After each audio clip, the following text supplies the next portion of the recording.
There are lessons all around us. And it turns out when it comes to decision making, one such lesson can come from a squirrel. That's right, a squirrel. Let's have ourselves a pocket sized pep talk, and I'll prove it to you.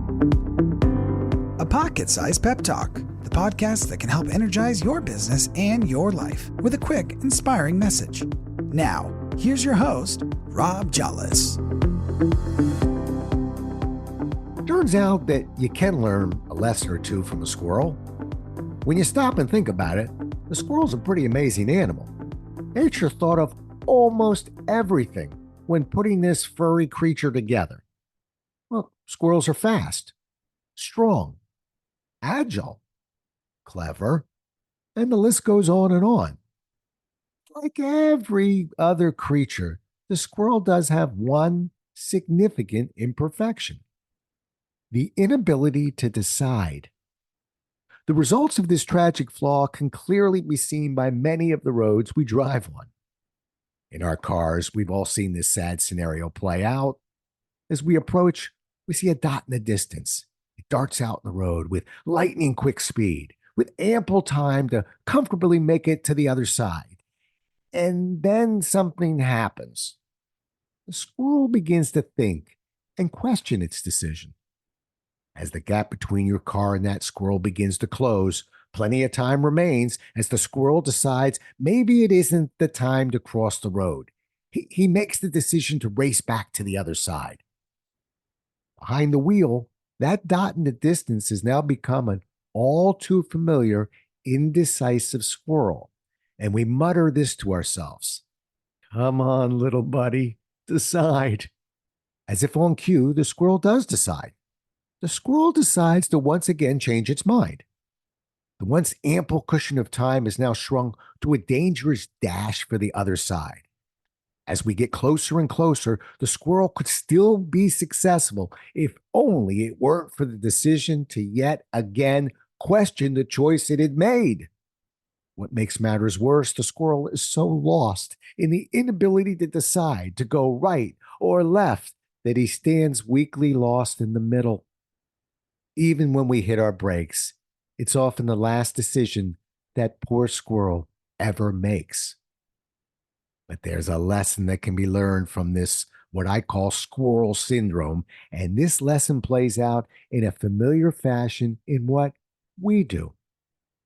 Many times in business and in life, we're faced with two clear paths to take. One may be better than the other, but both will get us where we need to go. All we need to do is decide, and yet we get caught in our inability to make that decision. So we wander out into the road, prepared to accept some risk, aware that we face a significant decision in front of us. This could be a decision to stay in a job, or to stand up for ourselves, or to comfort another individual, or even to try and do something we've never done before. The list goes on and on.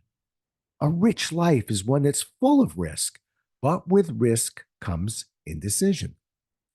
We're frequently faced with two voices that present two distinct options. The first is a voice that cries out, "Go for it." It's a voice that pleads for us to be all in and embrace the challenge ahead of us, holding nothing back.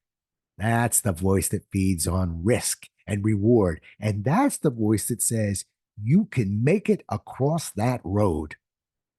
The second voice is a voice that cries out, "Wait, this decision is not a rational one."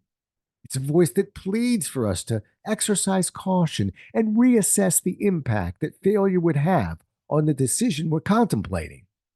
That's the voice that feeds on caution and safety. And that's the voice that says this: the risk is not worth the reward.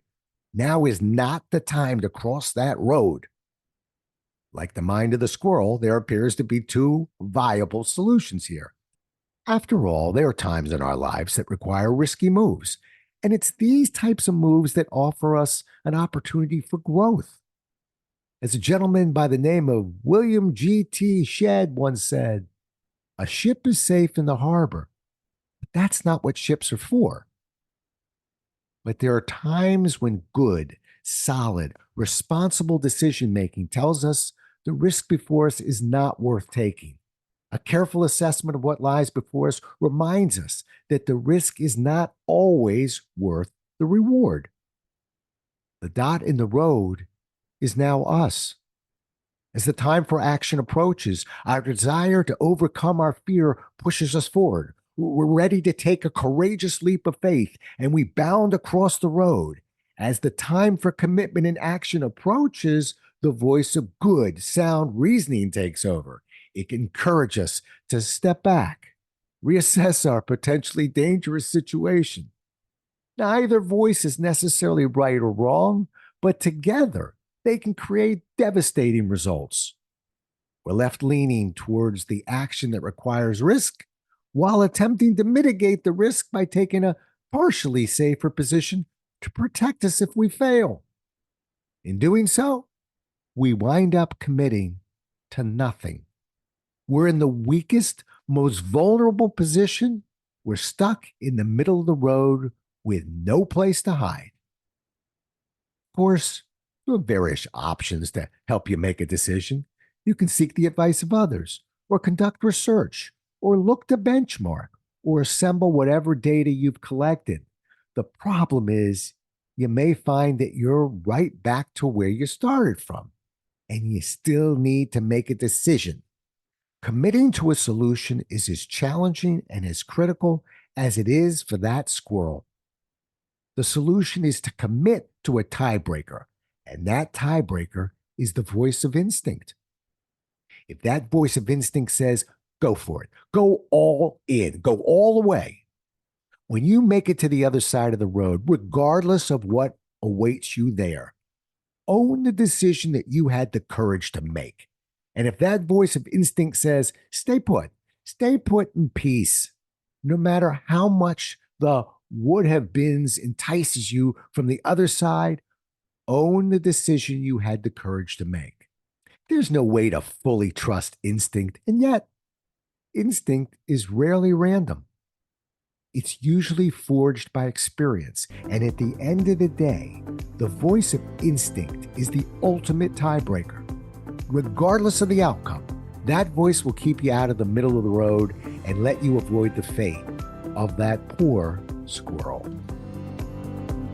Thanks so much for listening. If you enjoyed today's show, please rate and recommend it on iTunes, Outcast, or wherever you get your podcasts. You can also get more information on this show and Rob at jollis.com.